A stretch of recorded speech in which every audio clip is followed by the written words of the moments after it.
Hi friends, പുതിയൊരു വീഡിയോയിലേക്ക് എല്ലാ അംഗങ്ങൾക്കും സ്വാഗതം. ഇന്ന് നമ്മൾ പച്ചമുളക് കൊണ്ടൊരു വറവാണ് വയ്ക്കുന്നത്. നമ്മുടെ സാധാ പച്ചമുളക് നമ്മുടെ വീടുകളിലുണ്ടാകുന്ന അല്ലെങ്കിൽ നമ്മൾ പീടികയിൽ നിന്ന് വാങ്ങുന്ന പച്ചമുളക് വെച്ചിട്ട് നമുക്കൊരു വറവ് തയ്യാറാക്കാം.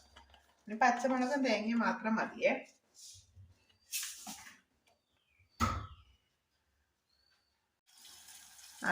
ഹായ് ഫ്രണ്ട്സ്, നമുക്ക് പച്ചമുളക് വെച്ചിട്ടുള്ള ഒരു വറവാണേ. അപ്പോൾ നമ്മൾ കടുക് പൊട്ടിക്കഴിഞ്ഞപ്പോഴത്തേക്ക് നമ്മൾ ചെറുതായിട്ട് അരിഞ്ഞിട്ടുള്ള പച്ചമുളക് ഇതുപോലെ നമ്മൾ ഇട്ട് കൊടുത്തു. ഇനി ഇതിലേക്ക് ആവശ്യത്തിന് ലേശം ഉപ്പും കൂടെ ചേർത്ത് കൊടുക്കാം. അപ്പോൾ ഈ എണ്ണയിൽ കിടന്ന് ഈ മുളക് ഒന്ന് വെന്ത് കിട്ടും, നന്നായിട്ട് വാടിക്കിട്ടും.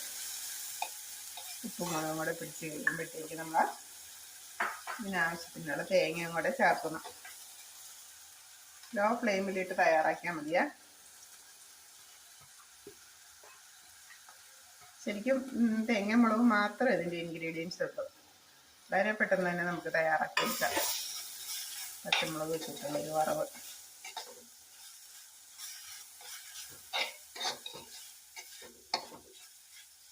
ഇഷ്ടമുള്ളവർക്ക് ഇതിൻ്റെ കൂടെ ചെറിയ ഉള്ളിയോ സവോളയോ ഒക്കെ ചേർക്കാതെ, ഞാനിപ്പോൾ പച്ചമുളക് മാത്രമേ എടുത്തിട്ടുള്ളൂ.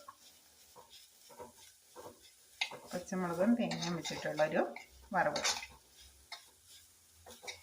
ആവശ്യത്തിന് ഉപ്പ് ഒഴിച്ച് നമുക്ക് 5 മിനിറ്റ് ഒന്ന് തട്ടിപ്പൊത്തി നോക്കാം. തേങ്ങ ഇച്ചിരി അധികമുണ്ട്, ഇത്രയും തേങ്ങ വേണ്ടായിരുന്നു. അപ്പോൾ നമ്മൾ ഇത്രയും തേങ്ങ എടുത്തപ്പോൾ കുറച്ച് കൂടുതൽ മുളക് എടുക്കാമായിരുന്നു. ഓക്കെ, ഒന്ന് ഇതായിട്ട് ഹൈ കൂട്ടുകാരെ, മുളക് കൊണ്ടുള്ള വറവ്, പച്ചമുളക് കൊണ്ടുള്ള വറവ് ഇവിടെ റെഡി ആയിട്ടുണ്ടേ. നമ്മുടെ കടുക് താളിച്ച പച്ചമുളക് ചെറുതായിട്ട് പൊടിയായിട്ട് അരിഞ്ഞ പച്ചമുളക് എണ്ണയിലേക്ക് ഇട്ട് കൊടുക്കും. ആവശ്യത്തിന് ഉപ്പും കൂടി ഒഴിച്ചു കൊടുക്കും.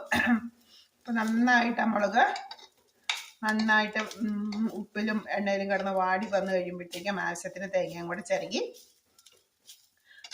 നമ്മൾ വറവിലേക്ക് ചേർത്ത് കൊടുക്കും. ഒരു 5 മിനിറ്റ് തേങ്ങയും കൂടെ വെച്ച് തട്ടിപ്പൊത്തി വെച്ച് കഴിഞ്ഞാൽ തേങ്ങയൊന്ന് വാടി കിട്ടും. അപ്പം മുളകിൻ്റെ എരിവും ഉപ്പും എല്ലാം കൂടെ തേങ്ങയിലേക്കും കൂടെ പിടിക്കും. നമുക്ക് എരിവ് കുറഞ്ഞ മുളകാണ് ഈ വറവിന് എടുക്കാൻ നല്ലത്. അപ്പോൾ എനിക്ക് പനിയും ചുമയൊക്കെ ആയപ്പോൾ വായിക്കും ഒരു ടേസ്റ്റും ഇല്ല. അപ്പോൾ ഒരു എരിവും പുളിയൊക്കെ കിട്ടട്ടെ എന്നോർത്ത് അങ്ങനെ ഞാൻ പെട്ടെന്ന് ഇറങ്ങി. എന്ത് കറിക്കും ഒരു ടേസ്റ്റും ഇല്ല. അപ്പം ഞാനൊരു മുളക് വറവ് അങ്ങ് തയ്യാറാക്കാമെന്ന് വെച്ചു. അപ്പോൾ ഇതാണ് നമ്മുടെ മുളക് വറവ്. Okay, thank you. കൂട്ടുകാരെ, മുളക് വറവ് റെഡിയായേ.